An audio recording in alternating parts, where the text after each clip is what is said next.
The way this came about, this novel, I don't really know. I wanted to write a crime story, obviously. But some of you know that I went to Grand Valley and I studied film production, all right? So a lot of my storytelling has been informed by the cinema as much as literature. But after Grand Valley, I knew I wanted to be a writer, but didn't really know how to go about it. But I got to a point where it was like, okay, this is wonderful, but I gotta figure out how I'm going to pay bills. So I decided that I would go back to school in Kentucky, and I actually studied biology, of all things. Very, very different than what I was used to. But anyway, this story, this novel, You To A Pulp, is set in Kentucky. Heavily influenced by my time working as a biology technician at Mammoth Cave National Park. But yeah, and I sometimes ask myself, why on earth did you move to Kentucky and start biology and study biology? And then after I finally got my print copy of Love You To A Pulp, the answer was pretty clear. So, like I said, I'll read a few chapters and I hope you guys enjoy it. I'm selling now.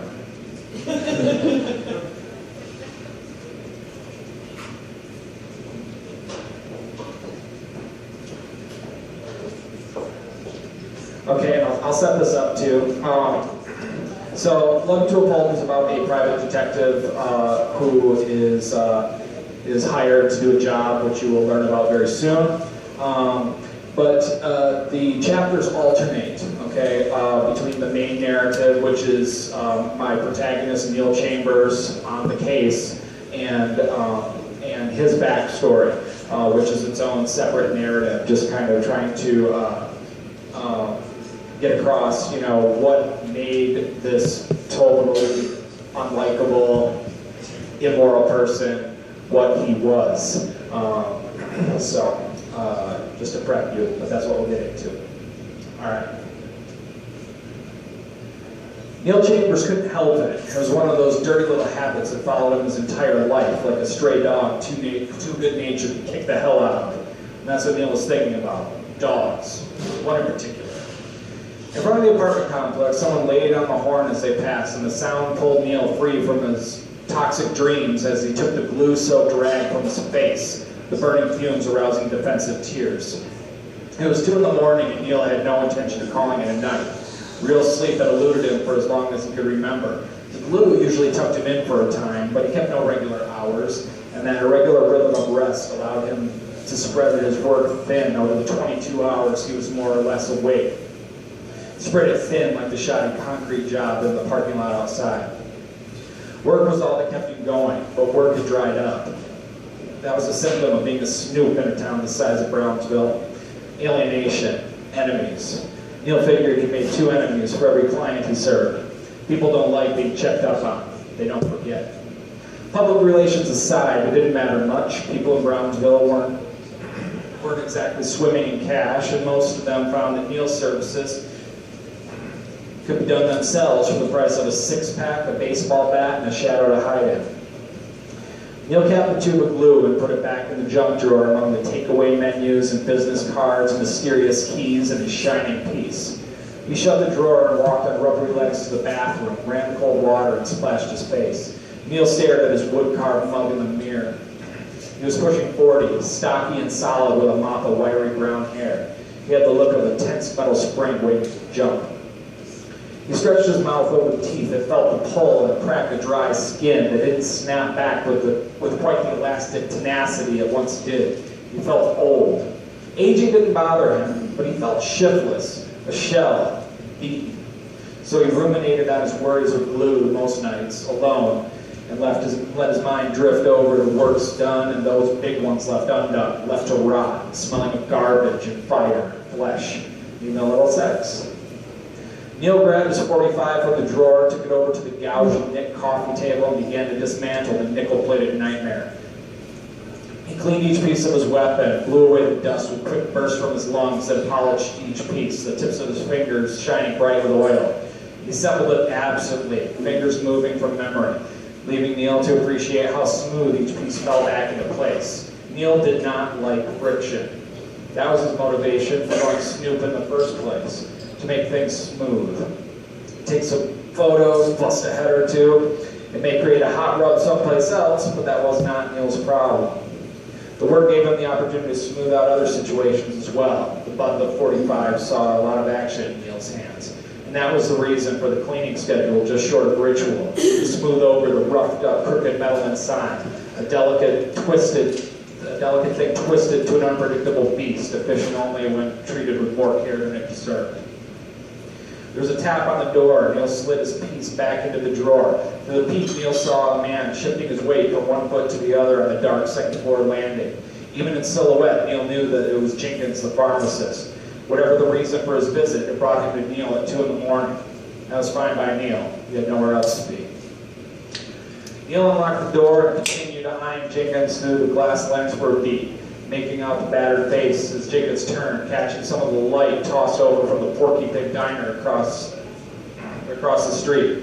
It was over 24 hours, but it was still just as dead as anything else in Brownsville.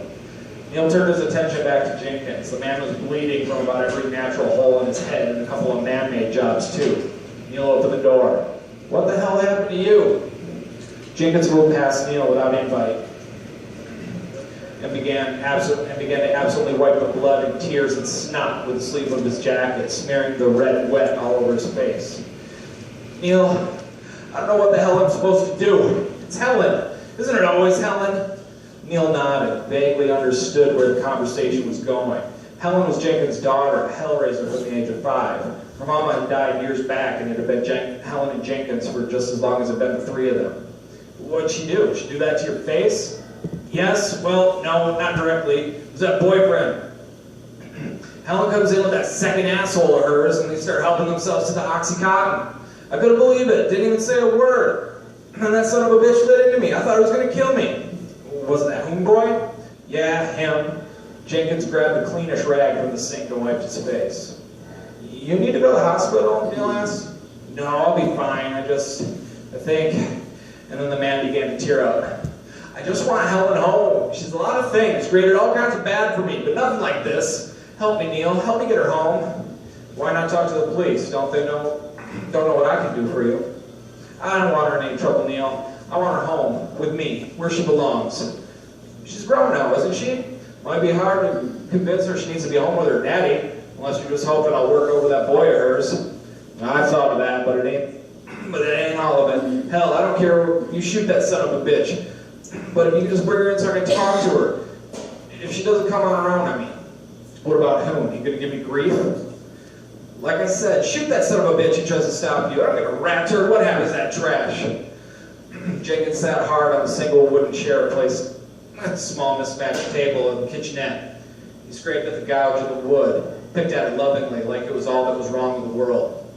"Hell, I don't know. I always thought I'm a bit touched, but not mean. Not tonight. A mean, crazy son of a bitch tonight." Jenkins looked up into Neil's eyes. "Help me, Neil. Help me get my Helen home. She belongs with her daddy, not in some no-account pillhead." Jenkins began to weep, hard. Mean and crazy. Jenkins hadn't interacted with Hoon in years, but mean and crazy weren't words that he would apply to boys like him. Happy-go-lucky, Bill Loop. The Hoon boy was either really in deep, or Jenkins had reason to misrepresent him. Neil took a deep breath and wished it was with his face buried in a glue rag. "I don't know, Jenkins. This isn't my usual kind of gig." Jenkins looked up, wrestled his emotions, and smiled. He pulled out a wad of bank-bundled crisp 20s from his jacket, and suddenly it became the usual gig. Neil took the cash. "I'll do what I can. I'll call you if she doesn't come along peacefully. And the boy, I'll see about him too." Jenkins lost it again and choked out something akin to "thank you." When Jenkins left, Neil leaned over the rickety railing and lit a home-rolled cigarette as he watched the man cross the street and round the corner by the Porky Pig Diner. The few patrons through the glass turned to watch the bleeding man pass, then went back to their coffee and $2.99 catfish plates. Neil pondered the ins and outs. Helen was part owner of the pharmacy, willed to her by her dead mama, so Helen hadn't exactly stolen anything, and Neil doubted he'd find the pills when he found her, if he found her. Neil threw on a light jacket to hide his piece, locked up, and headed down the stairs. He got into the seat of the 65 Cutlass and pulled a bottle of rubber cement from the glove box. He cracked his plastic steel cap and took a long pull from the bottle before he started the engine. He let the engine rumble, foot pressing the pedal to the floor and shaking him loose from everything. He threw the shifter hard into gear without letting up, peeled out, tearing up a strip of turf between the lot and the sidewalk, dropped off the curb and hit the road with an explosion of chassis sparks. Tires screaming through 3 gears as he tore ass wherever this was going. All right, chapter 2. The thing Neil remembered most about his mama was the coming and going of men. Daddy would sit perched on the armchair in the front of the TV with his beer and shotgun, playing sentry while the men pulled up to the house, one after another in turn. It was Neil's job to see them to the door, let the men in and point them to the back room. His daddy never said anything, just sat still with the shotgun laid over the arms of the chair. The new men always hesitated, just for a beat, when they saw Daddy sitting there. But Neil would pull on their shirt sleeves and with his small hands and get them going again. Lead them to the door that he was never allowed to open when Mama was entertaining. The flow of men always came the same way, started with a slow patter, like the rain. A few at first, the time between guests shrinking as the storm moved in. Bodies lining up on the porch, waiting for their turn, blocking the sunlight from the windows like clouds. Every day, Neil stationed himself at the door, sat on the hard, aged, stained carpet with a picture book or a pair of trucks. He sat there till dark, flipping pages or witnessing fiery crashes, lifting himself for the door when it came time to answer. Some of the men, the new ones, eyed him warily, like the boy with some little physical piece of their conscience manifested in flesh. But there was one man who always scrubbed the hair on his head with a rough hand and gave him a handful of atomic fireballs or a twig spark. "Lester," the man would say as he passed behind Daddy's chair, not waiting for Neil to lead him to the back room. "Lou," Lester would say. And that was the most he said all day. Until the procession of men had distanced himself like orbiting bodies off to the other side of the world until it was time to return. No choice in the matter, caught upon the same escapable path as everything else. On a particular occasion, not memorable save for the gift, Lou handed Neil a book instead of candy or cards. "Your mama told me you liked to read," Lou said.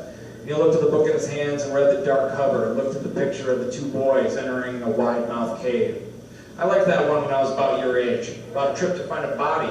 Another boy went missing in the woods." "You ain't here to jaw my boy, Lou," Daddy said. Lou looked at the man, the stone-still bird perched in the chair, eyes on the TV. Lou smiled lightly, winked at Neil, and then headed over to the back room. Neil watched him until he was nearly lost in the shadow of the hall, but the boy's eyes never left the grown man's toys dangling from the county-issue belt, the holstered pistol, the shining .45. Neil opened the book, noticed it didn't have any pictures. He sounded out the first sentence, speaking out loud. "Neely, quiet," Daddy said. Then he turned up the volume of the TV and the giggling began in the back room. Chapter 3. Neil killed the headlights and put it in neutral, cruised down the decline just beyond the overpass, gravel popping under the tires and silencing the crickets. Through the thin cedars, Neil saw the glow of Hoon's place. The old farmhouse was the one thing left with the parents. Neil walked into the ditch and back up the rise, using his feet like antennae in front of him, high-stepping over catbrier and tangles of rusted barbed wire. Hands in front of him, he kept the light of the small house in sight, pushing away spider webs and keeping the twigs from gouging his eyes. He stopped at the edge of the wood on the property line. It was reasonably well kept considering the owner, but then dead soil wasn't too hard to keep. Children's toys were strewn about there since the last weekend Hoon's kids had visited. Neil listened to the muffled sound of swamp rock coming from the house, low voices, coughs, laughter, TV, real life. Neil stepped into the perimeter to the nearest window where the light was brightest. It was an empty bathroom, toilet seat not up but missing completely. Beer trimmings stuck to dried toothpaste around the sink. Neil moved around the side of the house looking for a sign of the girl. He looked in the windows with the men, but it was men on all counts with thick burlap drapery or darkness. "You know, peeping in windows is a good way to get your head blown off." Neil jumped, but no one could have told you so. Don't I know it? Pointing a gun at the back of my head is a good way to get your face caved in. Neil, now how you supposing? And that was as far as Hoon got before the butt of the 45 smashed the bridge of his nose with a warm, wet spray and a crunch that rumbled all the way up Neil's arm into his shoulder and made his ears itch. Neil kicked the shotgun away and watched the injured man until finally helping Hoon to his feet. I warned you. No, fuck me. Neil, you broke my nose. I apologize for that. It's unavoidable. You realize even if you weren't planning on shooting, accidents happen. Neil wiped the blood spray from his gun with the corner of Hoon's open flannel shirt. Hoon pulled the shirt off, followed it up, and put it to his nose. I could probably sue you, you know, Hoon said through the fabric. I'll be waiting to hear from your lawyer, Neil said. So, tell me something. Where you been tonight? Been right here. Got my babies inside. My weekend. He pulled the shirt from his nose. It flowed like a leaky faucet. Jesus, Neil. You forget about that sniffer for a minute. You seen Helen Jenkins lately? Not in a few days. Say now, this about her daddy? What about him? Neil said. He told me if I came around the house anymore, he's going to fetch someone on me. That's why you're here, huh? I've been staying away. You scared Jenkins? He got you scared off? Little dog, quit sniffing? Nah, to hell with that noise. I ain't scared of shit, especially no old fart like Jenkins. So why stay? Helen asked me to. I told her okay. She said she'd work with me some, and since she was grown now, there was nothing her daddy could do. She just needed to make him see it that way. Hoon pulled the shirt from his nose and poked at it with his fingers, checking the skin for fresh blood. I think it stopped. Is it fucked? Oh, no, not that bad, Neil lied. But best not evaluate till the swelling goes down. I guess not. I wouldn't have shot you. Well, I appreciate that. I sure am sorry I hit you in the nose. If somebody puts a gun to me, it's a matter of principle. Hoon smiled. He was full of blood, but happy. Happier than he would have been without a broken nose, maybe. And anybody but Jenkins would tell you that that was the boy's way. Like a lonely, kind-hearted dog, happy for the company. All right, that's it.